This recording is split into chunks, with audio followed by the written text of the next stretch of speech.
தேனீங்க dinosaur காலத்துலேருந்தே இருக்குதாமே, உண்மையா? அதுங்க இல்லைன்னா நமக்கு சுவையான சாப்பாடே கிடைக்காதாமே. ஏன் சாப்பாடு இருக்காதுன்னு சொல்கிறாங்களே, அதெல்லாம் உண்மைதானா?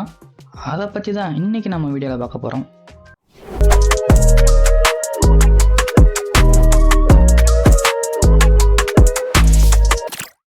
நம்ம சேனலுக்கு வந்திருக்கிற எல்லாருக்கும் வணக்கம். இந்த இயற்கை பலவிதமான அற்புத படைப்புகளை படைச்சிருக்கு. அதில் ஒரு படைப்பு தான் இந்த தேனீ இனங்கள். தேனீங்க இந்த கிரகத்தோட மிகவும் அட்ராக்டிவான உயிரினங்களில் ஒன்றா இருக்குது. அதுங்க நம்ம சுற்றுச்சூழல் அமைப்பில் பெரும் பங்கு வகிக்குதுங்க. தேனீ கூட்டில் பார்த்தீங்கன்னா 3 வகையான தேனீங்க உயிர் வாழுதுங்க. ஒன்று ராணி தேனி, 2வது ஆண் தேனி, 3வது பார்த்துக்கிட்டிங்கன்னா வேலைக்கார தேனி. இதில் ஒரு தேன் கூட்டில் ஒரே ஒரு ராணி தேனி மட்டும்தாங்க இருக்கும். ராணியோட வேலையே முட்டை போடுறது மட்டும்தான்.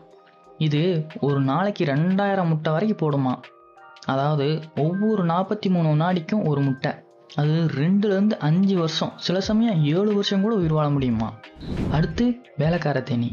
எல்லா வகையான வேலையையும் செய்யக்கூடியதுங்க இதுங்க. மோஸ்ட்லி எல்லா வேலையும் செய்யக்கூடியது பெண் தேனியாக தாங்க இருக்குது. உதாரணத்துக்கு தேனை சேகரிக்கிறது, தேனை தயாரிக்கிறது, கூட்டை கட்டுறதுன்னு, அதோட ராணியையும் அதோட லார்வாக்களையும் பராமரிக்கிறதுன்னு கிட்டத்தட்ட எல்லாத்தையும் அதுங்க தான் செய்யுது. இந்த வேலைக்கார தேனி வெயில் காலத்தில் 4லேருந்து 6 வாரம் வரைக்கும், ஆனால் குளிர்காலத்தில் 6 மாதம் வரைக்கும் வாழுமா. அடுத்து ஆண் தேனிங்க. இதோட ஒரே நோக்கம் ராணியோட இணை சேர்றது மட்டும்தான். அதுங்களுக்கு கொட்டுறதுக்கு கொடுக்கு கூட ஆண்டையம் கொடுக்கல. அது மட்டுமா, ராணியோட இணை சேர்ந்ததுக்கப்புறம் அது செத்து போகும். வெட்டிய ஏதாவது ஆண் தேனி கூட்டில் சும்மா சுற்றிக்கிட்டு இருந்ததுன்னா குளிர்காலத்தில் சாப்பாட்டை பாதுகாக்கணும்னு மற்ற தேனீங்கள்லாம் ஒன்று சேர்ந்து அதை வீட்டிலேருந்தே விரட்டி அடிச்சிருமா. இதோட லைஃப் டைம் 4லேருந்து 8 வாரம். பூமியில் இது வரைக்கும் சுமார் 20,000 தேனீ இனங்களை வரைக்கும் கண்டுபிடிச்சிருக்காங்க. அதோட நடத்தை, வாழ்விடம், அப்புறம் அதோட சுற்றுச்சூழல் அமைப்போட பங்கு, இதெல்லாம் அடிப்படையாக வச்சு வெவ்வேறு குடும்பங்களாகவும் வெவ்வேறு வகைகளாகவும் ஆராய்ச்சியாளர்களால் வகைப்படுத்தப்பட்டிருக்கு. தேனீ இல்லைன்னா நம்ம உணவில் 75% இழந்துருவோமா. ஏன்னா நம்ம உயிர் வாழ நம்பி இருக்கிற பயிர்களில் சுமார் 75% மகரந்த சேர்க்கைக்கு இந்த தேனீங்க தான் காரணமாக இருக்குதுங்க. அதோட உதவி இல்லைன்னா நமக்கு தேவையான அத்தியாவசிய தாவரங்களையும் பயிர்களையும் இழந்து பரவலான உணவு பற்றாக்குறைக்கு இது வழிவகுத்துடும். மகரந்த சேர்க்கைக்கு காற்றை மட்டுமே நம்பி இருக்கிற கோதுமை மாதிரியான ஒரு சில பயிர்கள் மட்டும்தான் உயிர் வாழ முடியும். காப்பி செடிங்களுக்கு தேனீங்க ரொம்ப முக்கியம் அப்படிங்கிறது உங்களுக்கு தெரியுமா? காப்பி சுயமாக மகரந்த சேர்க்கை செய்யும்போது கிடைக்கக்கூடிய விளைச்சலை விட இந்த தேனீக்களால் மகரந்த சேர்க்கை செய்யப்பட்ட அந்த காப்பி கொட்டைங்க அதிகமான விளைச்சலையும் தரத்தையும் கொடுக்குதுங்க. இந்த தேனீக்கள் இல்லாமல் உங்களால் காலையில் ஒரு கப் காஃபி கூட வித்தியாசமான டேஸ்ட்டில் தான் சுவைக்க முடியுமா. அளவில் சின்னதாக இருந்தாலும் இந்த தேனீங்க வேகமாக பறக்கக்கூடியதுங்க. அதுங்க மணிக்கு 12லேருந்து 15 மைல் வேகத்தில் பறக்குமா. அது மட்டும் இல்லாமல் வினாடிக்கு 200 தடவை அதோட இறக்கையை அடிக்க முடியுமா. அதுதான் அந்த தேனீங்களுக்கு யூனிக்கான அந்த சவுண்ட் வேவ்ஸை உருவாக்குது.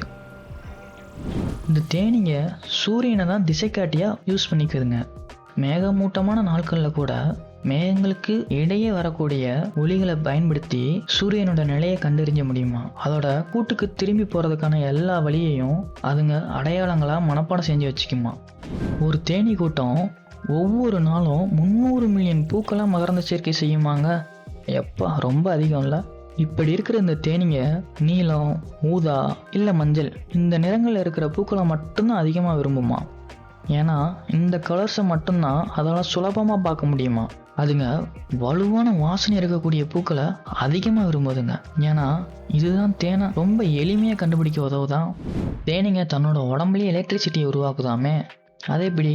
அதுங்க பறக்கும்போது அதோட சின்ன ரெக்கையை வேகமாக ஆட்டும்போது அதில் எலக்ட்ரிசிட்டி உருவாகுது. அப்படி உருவான எலக்ட்ரிசிட்டி பூக்களில் இருக்கிற மகரந்த தூள்கள் எல்லாம் தேனீக்களோட உடம்புல ஒட்டிக்கிறதுக்கு உதவுதுங்க.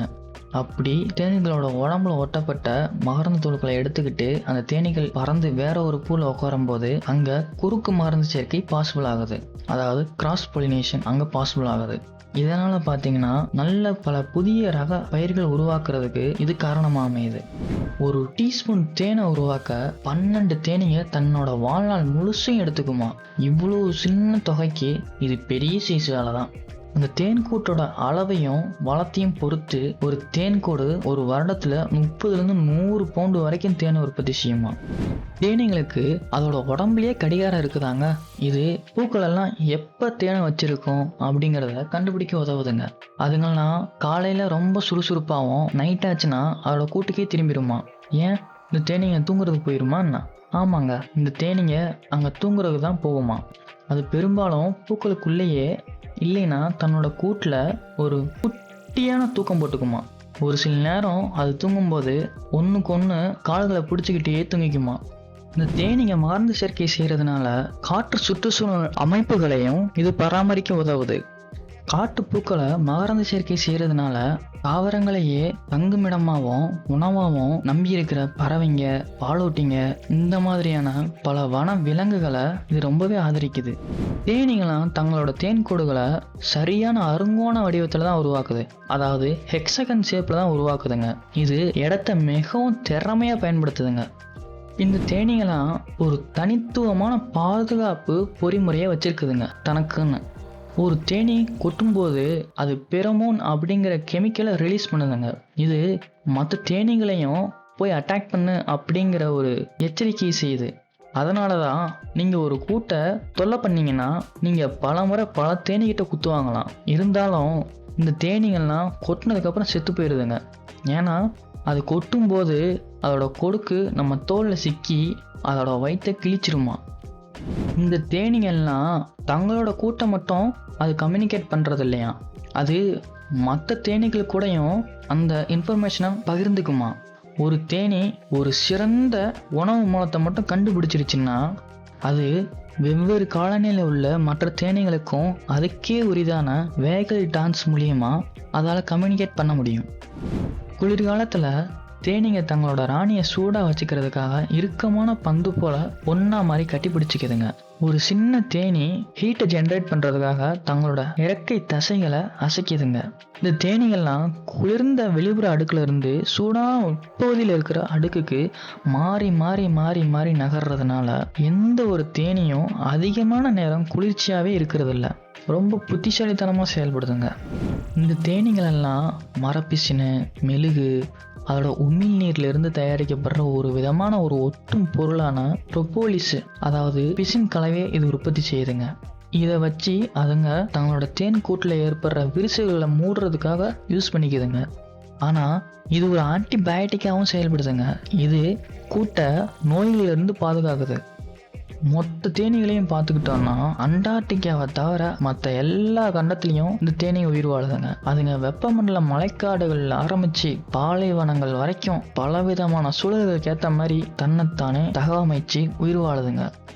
காலநிலை மாற்றத்தினால பூக்கள் பூக்குற நேரம் மாறுது. அதனால அந்த தேனீகள் ரொம்பவே பாதிக்கப்படுதுங்க. பூக்கள் வழக்கத்தை விட முன்னதாகவோ இல்லைன்னா தாமதமாகவோ பூத்துச்சுன்னா இந்த தேனீகளுக்கெல்லாம் ரொம்ப அவசியமா தேவைப்படும் போது போதுமான உணவு கிடைக்காம போகுது. இது அதுங்களோட வாழ்க்கை சுழற்சியவே சீர்குலைச்சி அதோட உயிர் வாழ்க்கையை ரொம்ப அச்சுறுத்தலுக்குள்ளாக்குற விதமா அமையும். தேன் ஆயிரக்கணக்கான வருஷமா இயற்கையா மருந்தாவே பயன்படுத்தப்பட்டு வருது. இது ஆன்டிபயோட்டிக்காவும் செயல்படுறதுனால அந்த காலத்து நாகரிகங்கள்ல காயத்தையும் தொண்டை புண்ணு அதோட செரிமான பிரச்சனைகளுக்கு நல்ல ஒரு சிகிச்சையா யூஸ் பண்ணிட்டு வந்தாங்க. இந்த தேனீக்களை புவியீர்ப்பு விசை இல்லாத ஒரு இடத்துல கொண்டு போய் விட்டு அதோட பிஹேவியரை செக் பண்றதுக்காக நாசா 1982 வருஷத்துல ஜீரோ கிராவிட்டி பரிசோதனையோட ஒரு பகுதியா சுமார் 50 பூச்சி இனங்களை விண்வெளிக்கு அனுப்பிச்சிச்சு. இதுல 14 தேனி பூச்சிகளும் அடக்கும். ஏப்ரல் 9 அன்னைக்கு முதல் வீடியோ பதிவு செய்யும் போது சில தேனீங்க பறக்க முயற்சி செஞ்சதுங்க. ஆனா அதுக்கு சுவர்ல மோதிச்சிங்க. இருந்தாலும் 7 நாள் பயண முடிவில் ஜீரோ கிராவிட்டிக்கு ஏற்ற மாதிரி எந்த ஒரு குழப்பத்திலையும் சிக்காம எப்படி பறக்கிறது அப்படிங்கிறது தனக்கு தானே கண்டுபிடிச்சிச்சுங்க.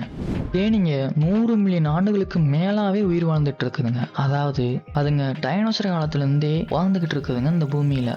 அதுங்க பூக்கும் தாவரங்களோட இணைஞ்சே உருவாக்கி இந்த இயற்கையில ஒரு முக்கியமான பார்ட்னர்ஷிப்பை அது புல் பண்ணி வச்சிருக்குதுங்க.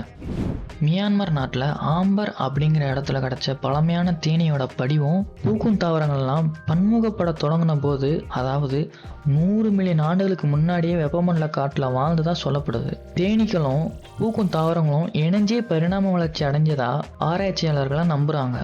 ஸ்பெயின் நாட்டில் வலன்சியா சிட்டிக்கு பக்கத்தில் அரணா அப்படிங்கிற குகையில் கண்டுபிடிக்கப்பட்ட 8000 ஆண்டு பழமையான ஒரு பாறை ஓவியம் அந்த மலையோட முகத்தில் இருக்கிற ஒரு தேன் கூட்டில் இருந்து தேன் சேகரிக்கிறதுக்காக ஒருத்தர் ஒரு ஏணியில் ஏறுற மாதிரி சித்தரிக்கப்பட்டிருக்கு.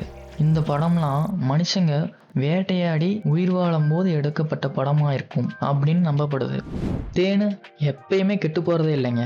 உதாரணத்துக்கு எகிப்து கல்லறையில 3000 ஆண்டுகள் பழமையான தேனை இன்னும் உண்ணக்கூடிய நிலையில தான் இருக்கு அப்படிங்கிறத தொல்பொருள் ஆராய்ச்சியாளர்கள் கண்டுபிடிச்சிருக்காங்க. இந்த தேனீங்கள்லாம் மனுஷங்களை ரொம்ப சுலபமாவே அடையாளம் வச்சுக்க முடியுமா? சின்ன மூளை இருந்தாலும் இந்த தேனீங்கள்லாம் நம்மளை போலவே முகங்களை நிலைமையில வச்சுக்கிறோமா? இந்த வீடியோ உங்களுக்கு பிடிச்சிருந்ததுன்னா ஒரு லைக் பண்ணுங்க. இது மாதிரியான வீடியோ தொடர்ச்சியாக உங்களுக்கு வேணும்னா சப்ஸ்கிரைப் பண்ணிக்கோங்க. அத்தோட எந்த தேனியை பற்றின உண்மை உங்களை ரொம்ப ஆச்சரியப்படுத்திச்சு அப்படிங்கிறத கமெண்ட் பண்ணுங்க. நன்றி.